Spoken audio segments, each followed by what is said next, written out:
फोनबाट आएको नम्बरले पनि मायालाई जङ्ग्याउन पुग्दो रहेछ। यस्तै यस्तै काल्पनिक कथाहरू हामी धेरै सुन्ने गर्छौँ, तर वास्तविक समय हुने गर्छ। तपाईलाई यो राम्रो लाग्ला अथवा नलाग्ला, तर वास्तविकमा यो सत्यमै घटेको घटनालाई हामी यहाँ समेटिएर वाचन गर्दैछौँ। कथा हो एक अन्जान नम्बरबाट बसेको प्रेम, अन्जान व्यक्तिसँग बसेको प्रेम, अन्जान व्यक्तिले अन्जान व्यक्तिलाई नै गहिरो गरेको प्रेम, अनि जब भेटघाट भएपछि हुने दुईको प्रेम छुटिन्छ।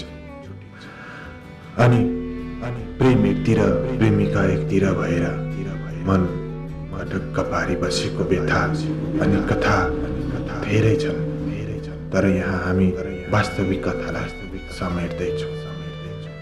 कथाले तपाईलाई मन छोला नछोला त्यो तपाईको कुरा हो, तर वास्तविकमा वही कथा काल्पनिक हुन्छ, वही सत्य हुन्छ। आज हामीले यही कथालाई समेटेका छौँ, जो एक अन्जान नम्बरको व्यक्तिले अन्जान नम्बरको मोबाइलबाट सम्पर्क गरी बस्न पुग्छ र उनीहरूको जब मिलनपछि वास्तविक के हुन्छ यहाँ हामी समेट्न गइरहेका छौँ। कृपया तपाईले पनि उक्त कथालाई सुनेपछि कस्तो लाग्छ आफ्नो प्रतिक्रिया राख्न नबिर्सनुहोला। आउनुहोस् सुरु गरौँ आजको कथालाई म सुरु गर्न यसरी जाँदैछु। कथा अन्जानमा लागेको नम्बर र नचिनेको मान्छे। अन्जानमा लागेको नम्बर र नचिनेको मान्छेबाट पाएको माया अनि लभको कथा कुनै एक दिन थियो र नचिनेको मान्छे। अन्जानमा लागेको नम्बर र नचिनेको मान्छेबाट पाएको माया अनि लभको कथा कुनै एक दिन थियो। जब म आफ्नो मोबाइलमा समय बिताउँदै थिएँ, केही तस्बिरहरू हेर्दै थिएँ, केही विगतलाई सम्झिँदै थिएँ, केही आफ्ना सामाजिक कामहरूका तस्बिर निहाल्दै थिएँ र आफ्ना केही सोसियल मिडियाहरूमा पनि नजर राख्दै थिएँ र मलाई अचानक एक फोन आयो।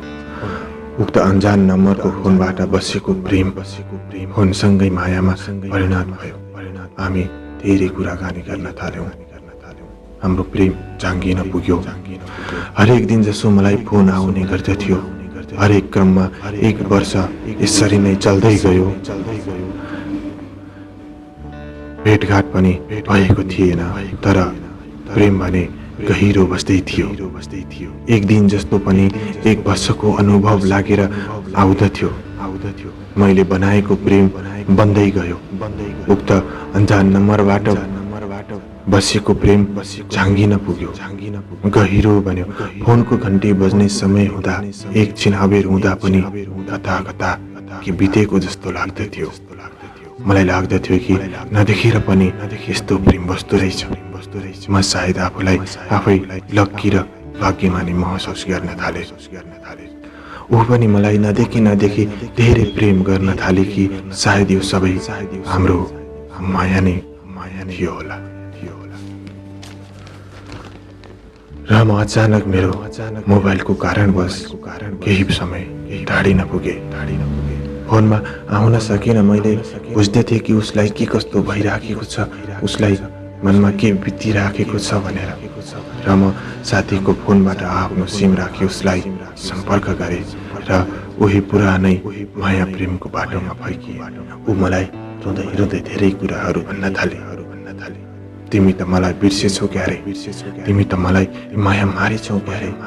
यी धेरै कुराहरूले मलाई मनमा कति बिजाएको थिए होला। मलाई साह्रै बिजाउँदथ्यो उसका ती भावुक कुराहरू। म सम्झन्थे ऊ पनि मलाई बिर्सन सकेकी छैन गएर। म उसलाई अझै पनि चाहन्थे र ऊ मलाई अझै पनि चाहन्थे। र अर्को कुरा के थियो भने म जबको कारण भारतको चेन्नई राज्यमा बस्दै थिएँ र म आफ्नो घर सिलिगुडी फर्किने तयारीमा थिएँ। र केही समयपछि म फर्किएँ र हामी एक दिन एक अर्कालाई भेट्ने समय पनि छुट्यायौँ। हाम्रो फोनको क्रम जारी नै थियो। अहिलेसम्म हामी भेटघाटमा थिएनौँ पनि। जब म उसलाई भेट्न बस बिसाउन जाँदै थिएँ, हाम्रो दिन फिक्स भएको थियो। एक दिन म उसलाई भेट्नै भनेर जाँदै थिएँ। जब म उसलाई भेट्न जाँदै थिएँ, मौसमले पनि केही खराबी देखाए।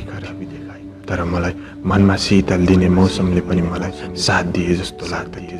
टपटप टपटप सिमसिम पनि पानी परिराखेको थियो र ऊ मेरै नजिकमा रहेछ र म उसको करिब नजिक नै थिएँ।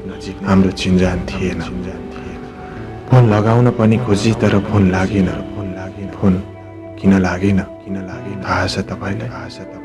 फोन यो मानेमा लागेन कि उसले मलाई हाउभाउ, मेरो हुलिया र मेरो हालतको पेश गर्दै उसले फोन बन्द गरेकी रहेछ कि उसले मलाई हल्का झुक्याउन थाले र मलाई अपरिचित शैलीमा परिचय गर्न खोजे।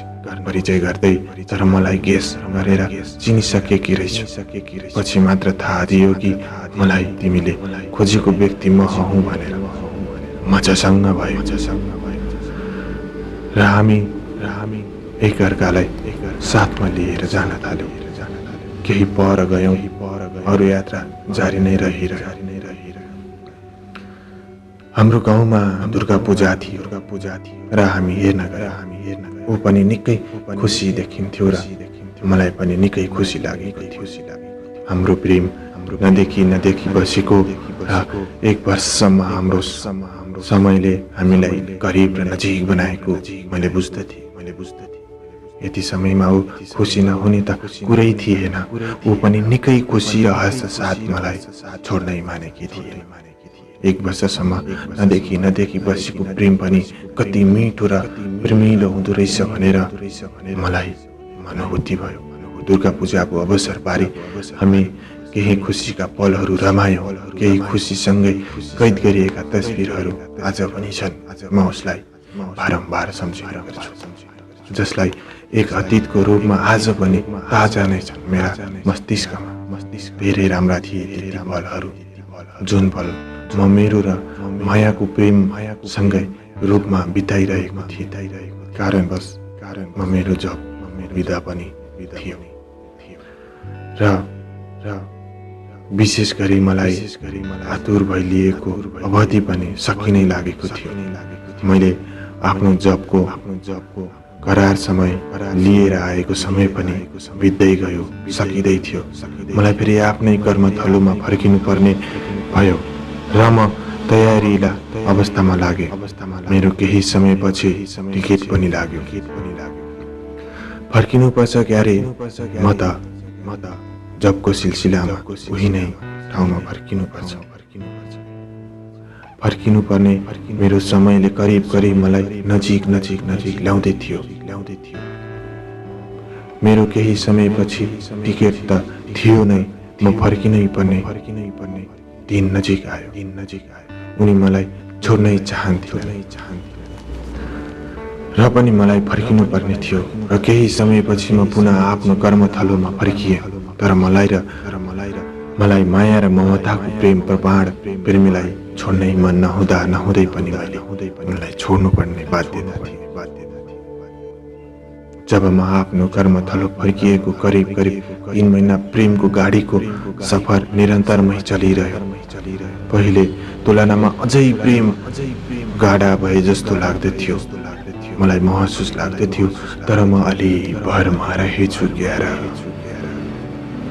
3 महिनापछि बिस्तारै ब्रेकअप लागे जस्तो अनुभूति हुन थाल्यो र सबै नम्बरहरू र सबै कुरेटा प्रेमका सम्बन्धहरू बारिन थाले र ऊ आफै सम्पर्कविहीन भएर गई।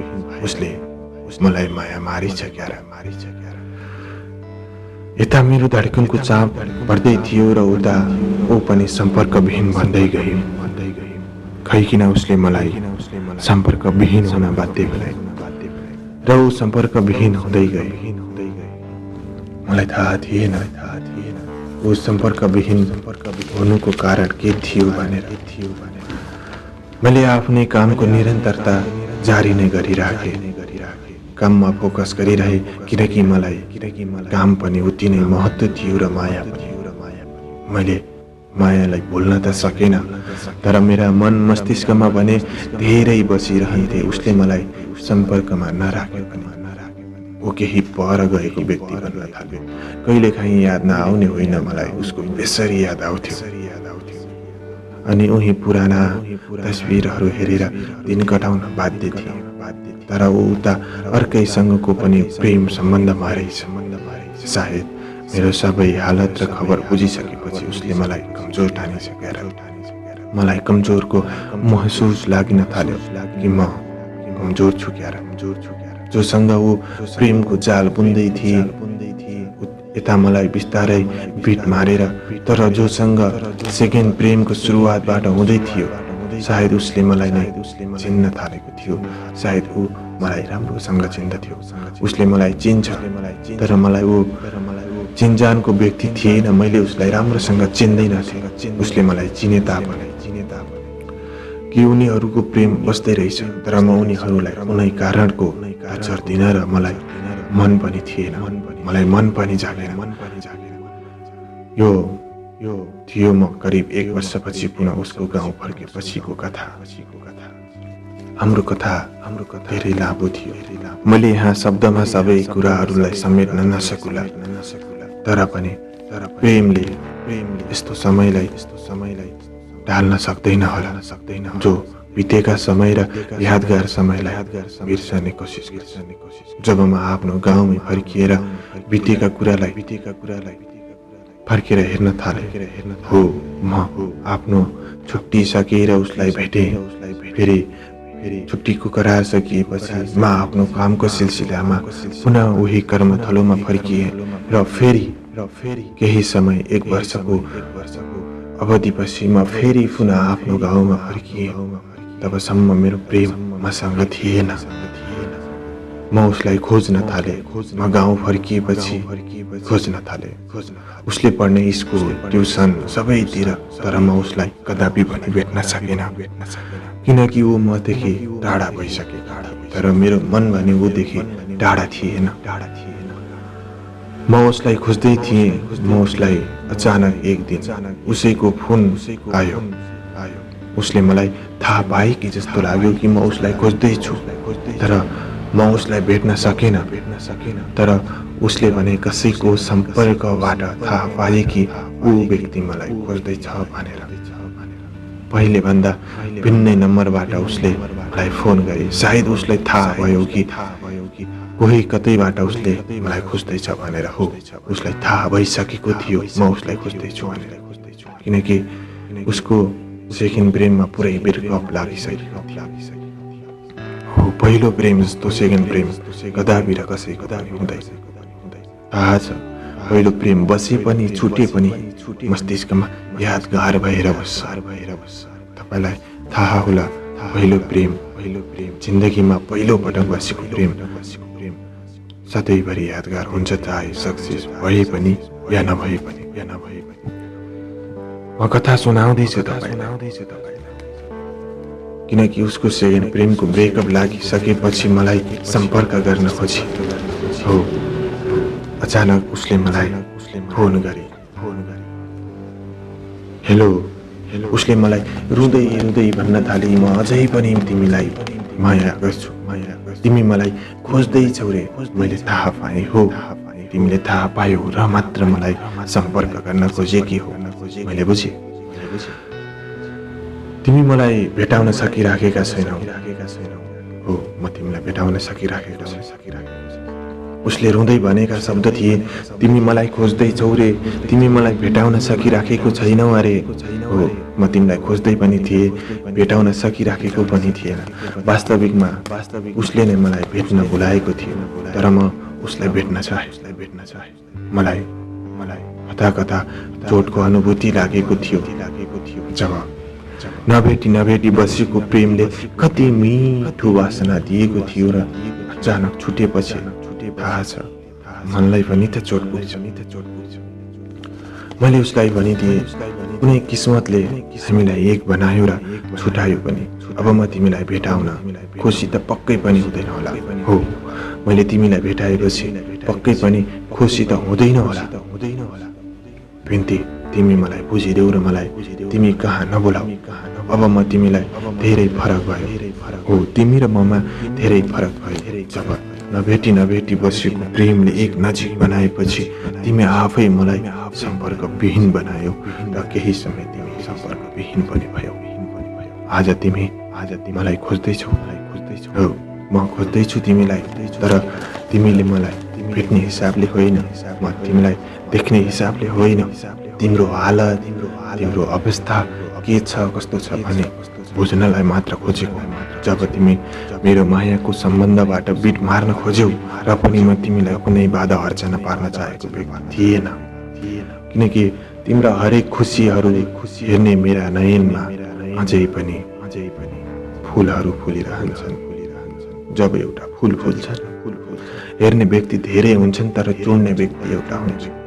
र उसले जब चुड्छ, केही समय आफ्नो स्वार्थ पूर्ति गरिसकेपछि उसले पनि फ्याँकिदिन्छ। फुल जस्तै छन् ती कतिपय यादहरू, ताजा हुन्छन्, मगमग वासना दिन्छन्, तर पनि जब कुनै बोटबाट चुडिएपछि ओइलिन पुग्छ र उसलाई फ्याँकिन्छ। हो, त्यसरी नै फ्याँकेको व्यक्ति थिए म तिमीबाट। जति बेला हामी अन्जानमा पनि नजिक थियौं, तर आज म तिम्रो पहिचानको छु र पनि तिमी मलाई भेट्न, तिमी मेरो, तर पनि हाम्रो प्रेम र एक हुन सकेन। खै किन, के भयो? मनभित्र छेद विच्छेद भए जस्तो लाग्छ, किनकि अन्जानमा बसिएको मायाले पहिचान भएपछि चोटको घाउ चर्किँदो रहेछ। आज म एक्लो भए तापनि तिमीसँग कुनै गुनासो छैन। मलाई बुझिदेऊ कि म तिमीलाई भेट्न असमर्थ छु साथी। हो, जब भेटिसकेपछि तिमीले मलाई सबै चिजको ज्ञान पायौ र म को हुँ, कस्तो छु र के गर्छु, कस्तो अवस्थामा गुज्रिरहेको छु, सबै कुराको ज्ञान पाइसकेपछि तिमीले मलाई बिट मार्न खोजेको व्यक्ति थिए म। तर तिमीले जो सेकेन्ड प्रेमबाट खुसी खोज्न गइरहेको थियो, वहाँ तिम्रो खुसी कदापि मिल्न सकेन र उही पुरानो प्रेममा तिमी फर्किन चाह्यौ। थाहा छ, नयाँ चिज भन्दा पनि पुरानो चिजलाई सम्झिनु नै कति मस्तिष्कमा आनन्द मिल्छ। हो, तिमीले त्यसै गरी मलाई सम्झिन चाह्यौ, सम्झियौ, मलाई बोलायौ, तर म तिमीलाई भेट्न असमर्थ भए साथी। तिमी खुसी भएको हेर्ने साथी थिए म, तिमीलाई खुसी राख्न चाहने बाचा गरेको व्यक्ति थिए म, तर तिमीले कुनै पनि पलहरूमा यादहरूमा मलाई हेर्न चाहेन।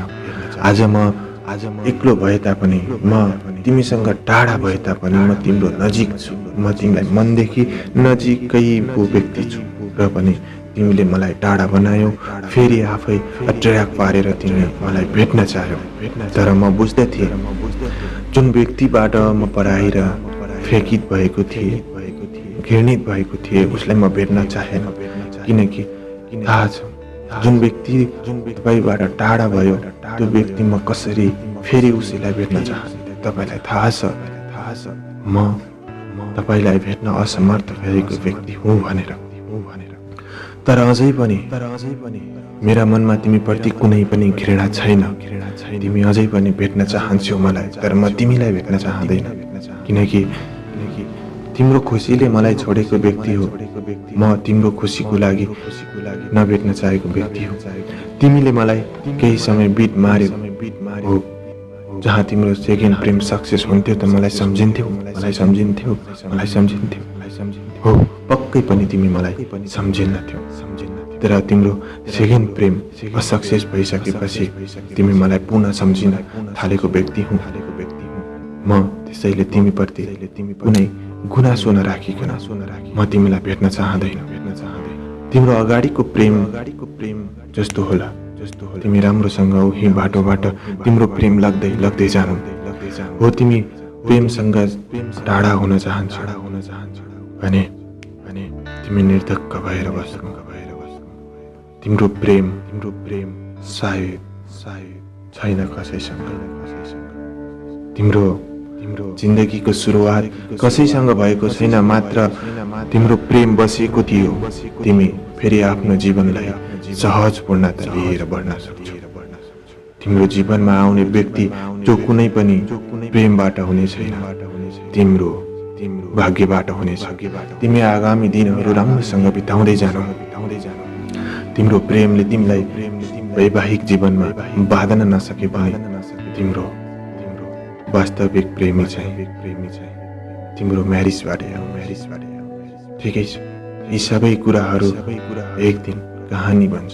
तर तिमी यी सबै कुराहरूलाई भुलेर आफ्नो जिन्दगी अगाडि बढाउने, जिन्दगीलाई सहज रूपमा बितेका पलहरू भुलेर अगाडि बढ्नु नै सबैभन्दा उत्तम उपाय।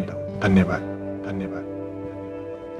तिमी आफ्नो करियरमा फोकस गर्नु र आफ्नो जीवन निरन्तर चलाइराख्नु। तिमी आफ्नो जीवनलाई सक्सेस बनाउनु। ठिकै छ, आज म यो कथाबाट बिदा हुन्छु। तिमीले सुने पनि नसुने पनि